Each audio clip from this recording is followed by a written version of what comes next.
Sony just released a camera, and the camera that we're going to be talking about is the Sony a7 III. Now you might be wondering, why are we talking about the Sony a7 III when it came out a couple of months ago? It came out last month because the Sony FX3 is the exact same camera as the Sony a7 III. Just that there are small changes, but they're not really noticeable. But we're going to take a look at those changes because this video is going to be a lot easier to make because it's pretty much the same thing as the Sony a7 III, and there's a bunch of reviews. So the most attracting part about this camera is that its form factor.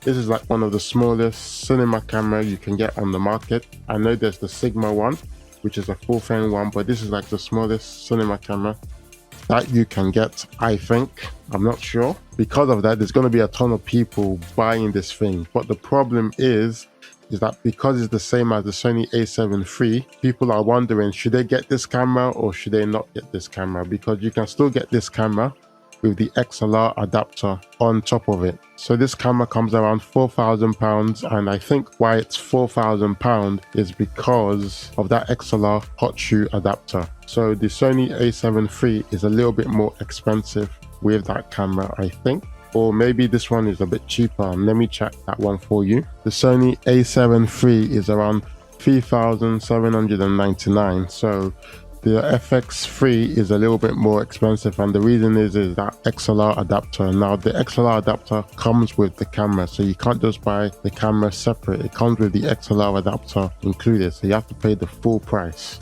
So what are the changes of this camera? As you can see, it's a little bit bulkier at the back, and that is because there is a fan.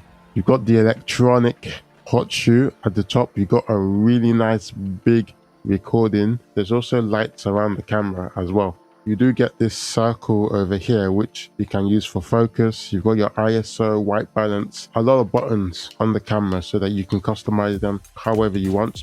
You've got this zoom, this power zoom thing, so you can digitally zoom in with some of Sony's G Master lens, and you've got these quarter 20s. I think these are quarter 20s, and the reason why they put these quarter 20s was because they wanted to make a cageless design. At the top over here you've got your joystick.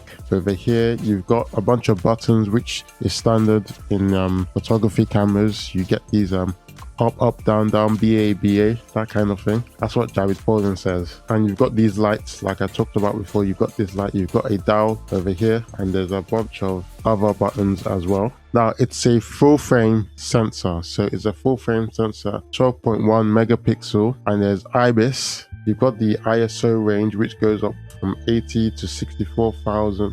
Of course, you've got 10-bit recording, so 10-bit recording is really good. You've got a touchscreen menu. It takes CF Express Type A. Sony makes CF Express Type A, and they are expensive, but they are fast. They are faster than regular SD cards, but regular SD cards are cheaper than CF Express Type A.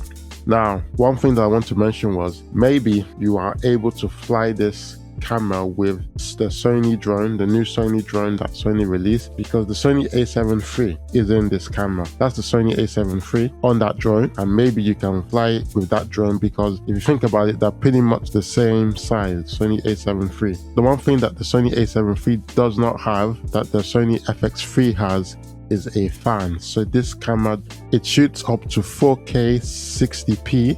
So I think it's getting S-Cinetone. The Sony a7 III just got S-Cinetone because they did a firmware update for the Sony a7 III just this week, because I saw the news about it, and it has S-Cinetone in the camera. Now for YouTube stuff, because yesterday I was watching Philip Bloom and he said to shoot in S-Log3. No viewfinder, no EFF on this camera. The Sony a7 III has an EFF, so that's one of the changes that it has as well. So that's one of the changes, no EVF.